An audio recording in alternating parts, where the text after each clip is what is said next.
Get ready for the dictation. 5 seconds to go. Start. Madam, in the year 2007, the merger of both Indian Airlines and Air India took place and the National Aviation Company of India Limited was formed.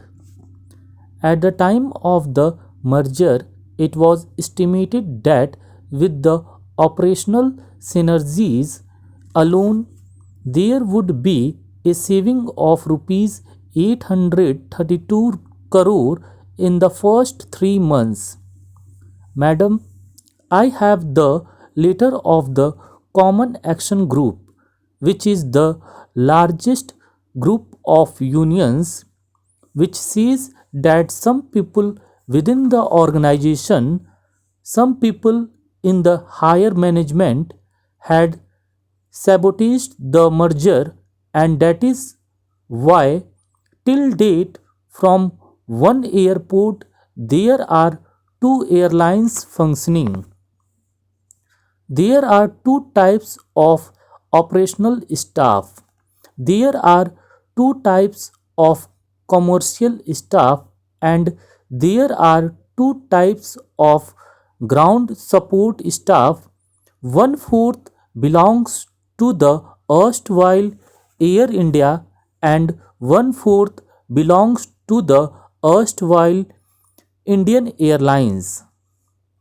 Madam, the Honorable Members has rightly pointed out that after the merger of the erstwhile Indian Airlines and Air India, there have been some issues which have dogged the merger of the carriers. I would not like to go into the question of sabotage and other issues that have been raised by the honorable member. Mergers are not something which are unusual.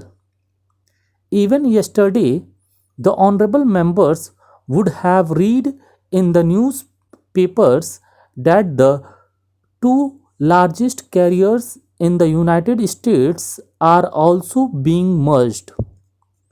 In India also, we have seen it.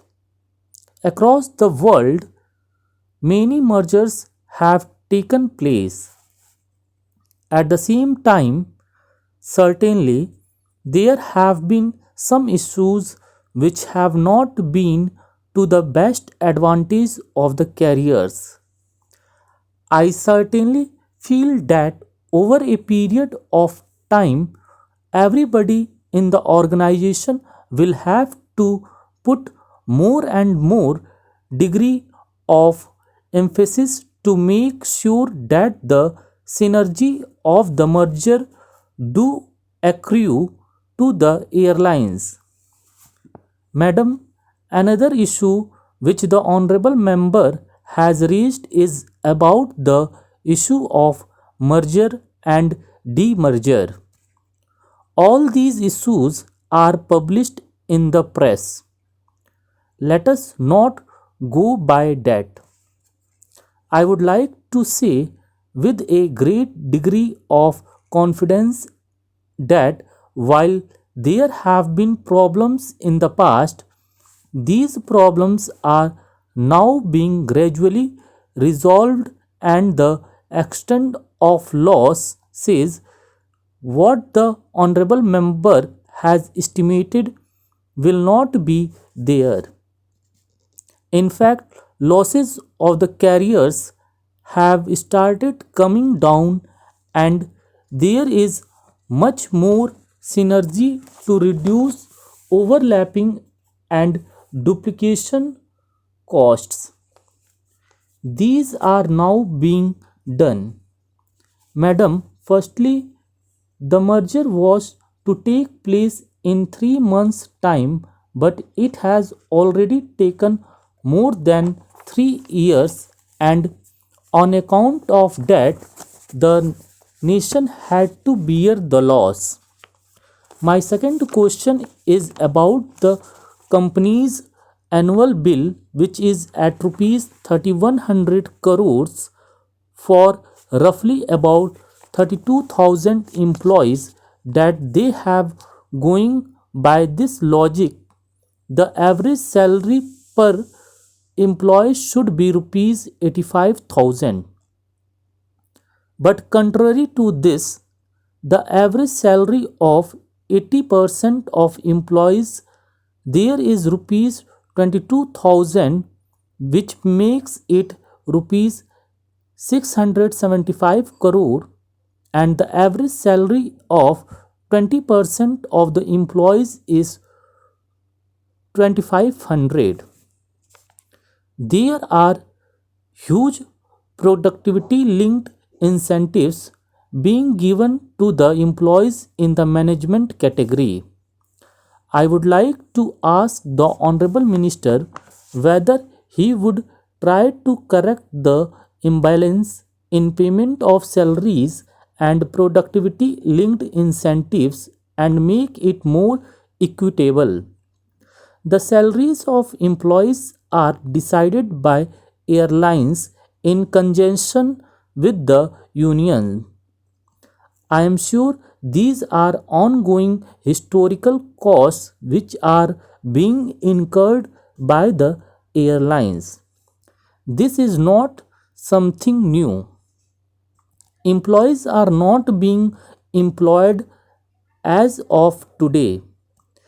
They have been there with the company for many years.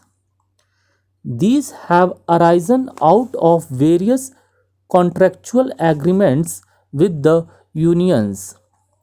I do agree that on some counts there may be some higher costs, but at the same time, I would say that employees' costs are not the only reason.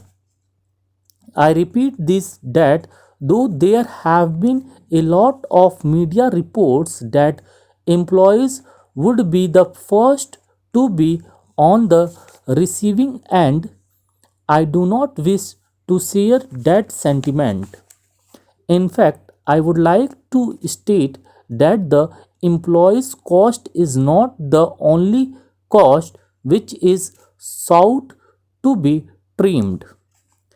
In fact, there could be synergies and other benefits which will accrue from a better organization, and the employees would be a great factor in contributing to the welfare and the turnaround of the airlines.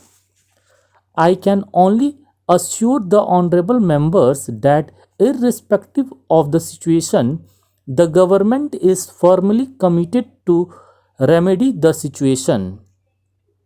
In fact, the government has given equity support to Air India for the first time.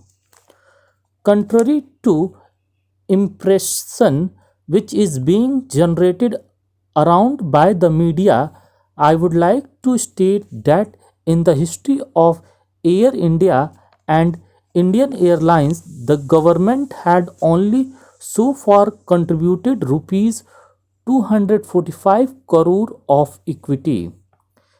It is for the first time ever since the inception of these carriers that this UPA government has infused rupees 800 crore of equity in the last fiscal year. Stop.